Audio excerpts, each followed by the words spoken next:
Okay, we are go over our polar protic and polar aprotic solvents. It's in lecture notes 15. Okay, back page. Okay. The real question we have is polar aprotic, but I think polar protic is more important, so we'll explain how that happened later.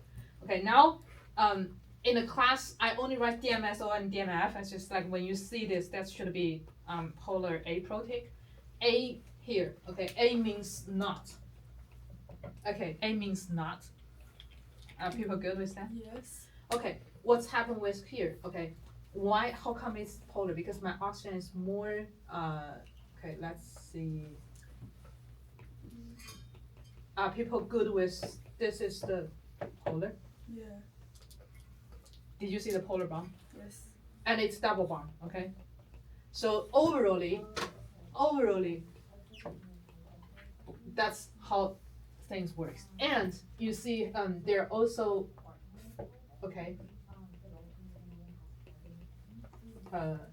Wrong way.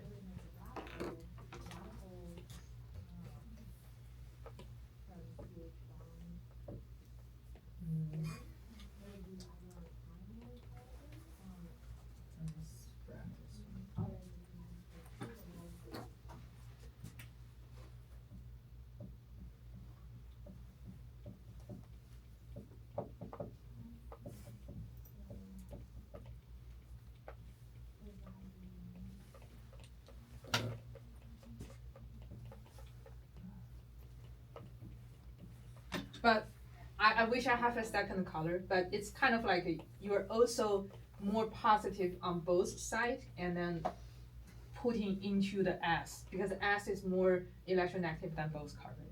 Did people see that? So it's like overally, okay,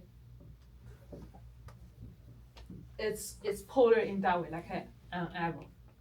Did people see that? Okay, DMF, the same thing, okay.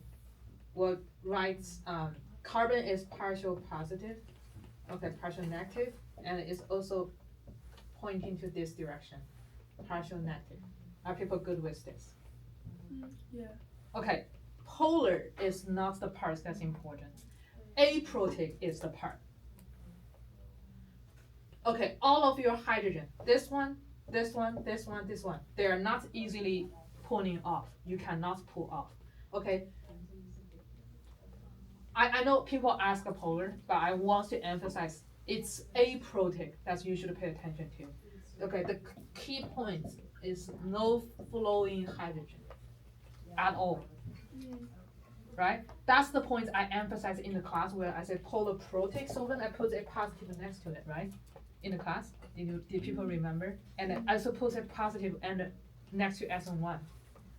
Polar protic, which you can see there. If I guess I'm good with explaining polar in polar protic. Don't put too much attention on polar.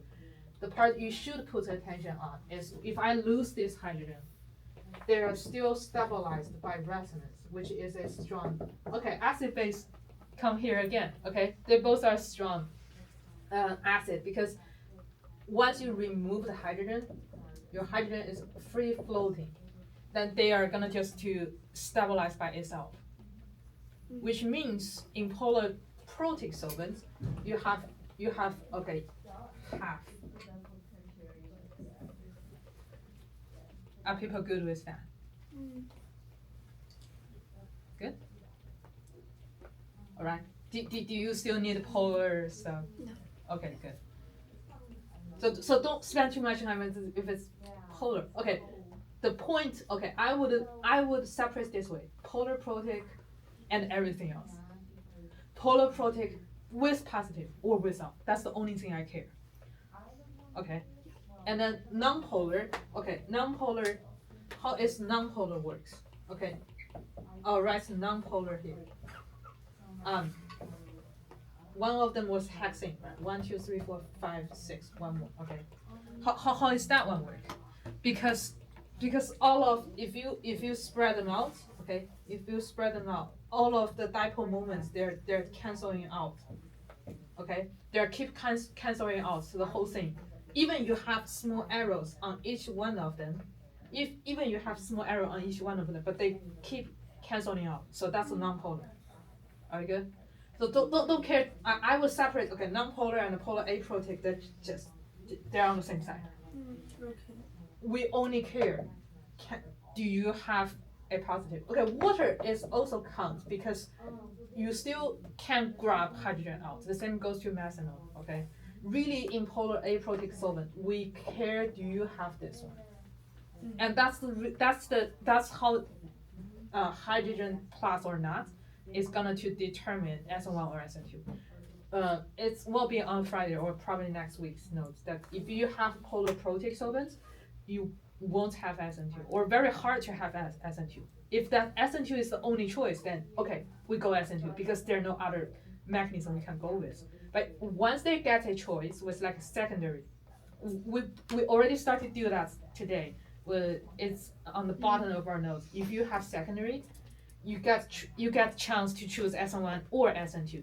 Once you get chance to choose with polar protic, they won't choose SN2 because it hurts. Yeah. Good. All right.